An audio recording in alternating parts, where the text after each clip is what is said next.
Um, Today is the last day of season two because I'm pivoting my business to not focus on all ADHD parents, but to focus on ADHD business owners. And I want to talk on this episode what I've learned in my a little over a year in having my own business and why I'm making this pivot and some of the things that you can take away, whether you're a business owner or not, that'll help improve your life as an ADHD parent. So first, let's do our weekly check-in. Body. I still feel like a fat piece of crap half the time, but I have quantitative goals which help me realize that I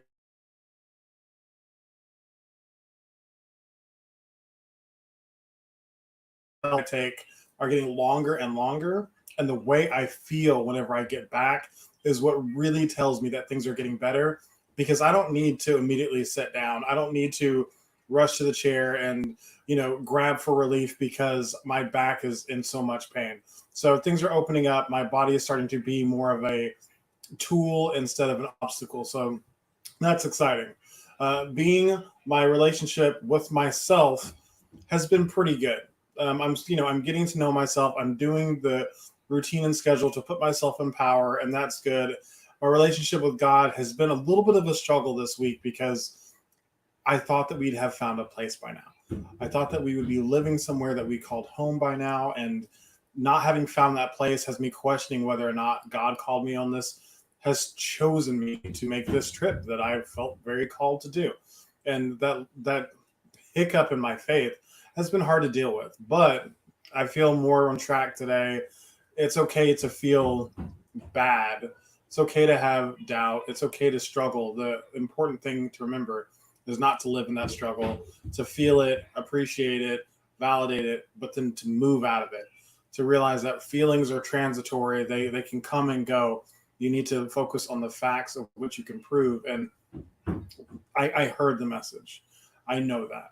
Like, I know that there's something strong moving in my heart that I'm supposed to be out here. And just because it hasn't happened on my time doesn't mean that it's not supposed to be. So that's something that is, it's still up in the air. It's still big. It's still daunting, but it is also that daunting means that there's also a ton of opportunity there. There's, so many things could happen that could be great. Just because I don't know doesn't mean it has to be bad. So that is my being. Things with the kids have been really good. My kids are kids. They occasionally have a kerfuffle is the only word I can think of right now. They have kerfuffles that I don't love to see them fight with each other. I don't love to see them hurt each other's feelings, but our relationship has improved really well, and it is trickling down.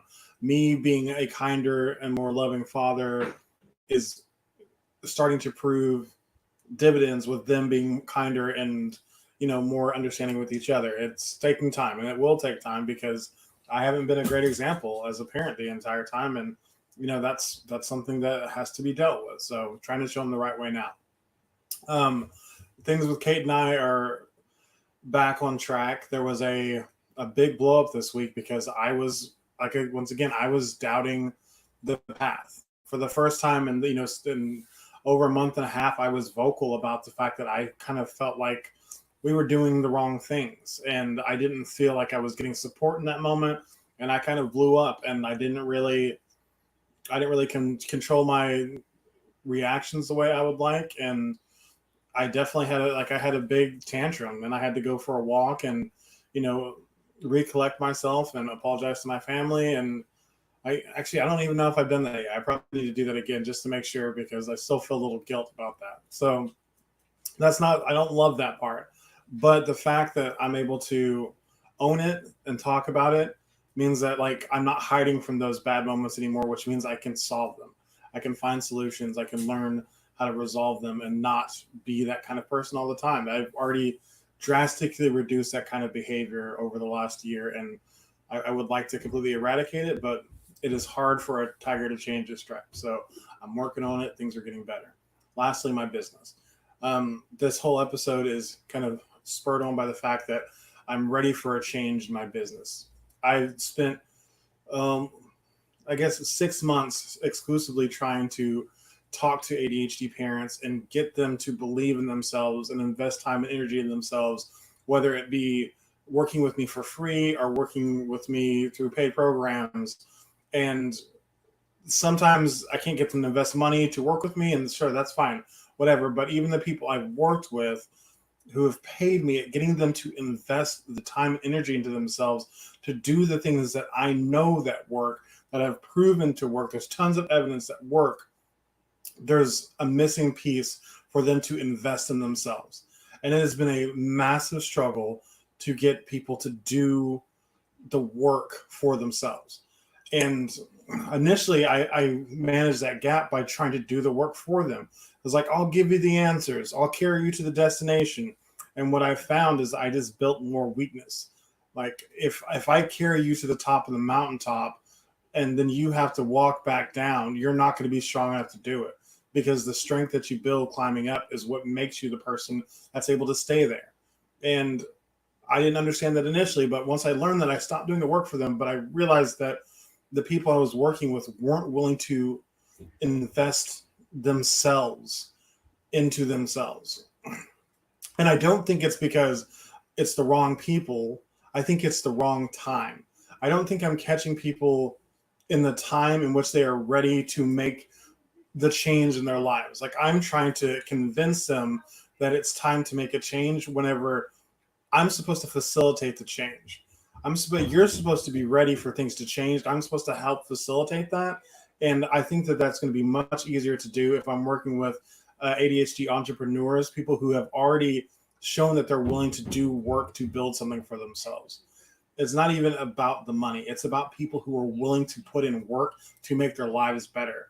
So whenever I'm offering free programs and people say, well, I can't give up this, or I can't like make that work with my schedules. Like, if somebody were offering me the key to my problems right now and I just needed to make the schedule work, I would do it, because I'm willing to invest and make sacrifices to win the bigger game.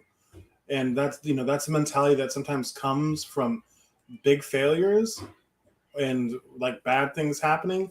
And sometimes it's just time. Sometimes it's just dealing with the bullshit long enough to finally be fed up with it. And right now, like, I've dealt with the bullshit long enough to be fed up with it, to realize that there are people that you can't make ready to be helped. It's tough. Like, I don't want to leave, people who need help behind, but also I don't want to continue spinning my wheels trying to help people who not only are not ready to pay me to help them, they're not ready to give their own time and energy to help themselves. So that's the reason for the pivot.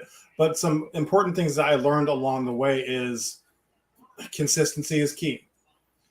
It absolutely is. The small things that you do every day is what builds your empire. There are the connections that I made from my ADHD dads group that I built months ago and just keep pouring content into every day, even though like initially I wasn't getting any reaction. I made contacts through that months later because I was consistent, and finally something struck somebody that made them say, I need to reach out. This person can help me. And I understand that that is something that is going to be consistent throughout all the things in businesses. Once you figure out the message that you're trying to deliver, you have to keep showing up on the platform over and over again in order to, for one, build the following, and for two, to get the message in front of the right people. So as I pivot, that will remain true. And it's a little bit difficult to mentally wrap my mind around just talking more about business. I don't have any problem working with people in business. I've actually had more success getting people to adopt the things that I've suggested or encouraged them to do to make more money than I have had for anything else. Like, their relationships are on fire and they're not willing to do the things that they need to do to fix them, even though like I'm giving them all the tools that they need to make improvement. But if I say, hey, this is a way that you can make more money, then they're usually all over it. So Why not just spend more time in that space, giving people ways that they are going to be able to make more money? Because that honestly, it does give room to then spend time on the relationships, to spend time on your body, to spend time in your relationship with your higher power. But I mean that you have to be intentional. Just making more money doesn't solve anything. It is using that money to buy your time back, to buy freedom, to buy independence, and then to then put that freedom, time, and independence back into yourself, building up the rest of your world. Because it's like in the end of it, for me, it's about having it all. It's about having the the business that I love doing that's successful. It's about having the family that is, on fire and in love with me as much as I love them, having the relationship with God that's on fire, and having the daily conversation with God, and then having a body that excites me and that I feel excited to live in, that feels like a tool for my purpose. And I understand to have all of that, I can't get so focused on making more money that I leave anything else unchecked. So that leads to my second big learning is that not only is consistency key, it is that having a routine that allows you to touch base with all four domains of your life every single day is crucial, because it becomes really easy to get sucked into whatever is going well and to not pay attention to the things that are hard to look at. So whenever, I get before, when I was really fit, I was loving the gym. I spent all my time at the gym, but I was ignoring the quality of my relationships. I wasn't doing anything to grow in my finances and my business. So because it was just easy to pour all of myself into that one thing. And whenever you have a routine that makes sure that you're checking in with all parts of your life, then it allows you to kind of obfuscate that pitfall. And and if even if you're just doing the bare minimum on each different domain of your life every single day, then you're still miles apart from per se working weeks at a time before you see your family. Like, that is not going to allow your family to feel engaged with you. You have to do something to make sure that each day you're engaged with your family, each day you're engaging with God, each day you're engaging your body, each day you're engaging your business. It's doing them all every day. And it sounds like a lot, but whenever you have a routine that ensures it, it works pretty easily. So, those are the two big things I want to talk about. I'm going to take a week or two off to work on this pivot in my business, work on implementing some of the new things I'm going to learn in the course I'm taking tomorrow. Hopefully this, putting all these pieces together that I've learned is going to really help me as I pivot into this business world. I've learned all about building funnels and marketing. I've learned all about the coaching process and sales, marketing techniques. And this is the next step. And I don't even really know what it is, but it's Tony Robbins. So I'm hoping it's going to be awesome. So that is it for today. Thank you so much for joining me on Authentic On Air. I hope you'll come back for season 3, in which I will talk much, much more about ways that you can make more money while growing closer to your family, whether it's through improving at your current job, starting your own business, or just growing your own business.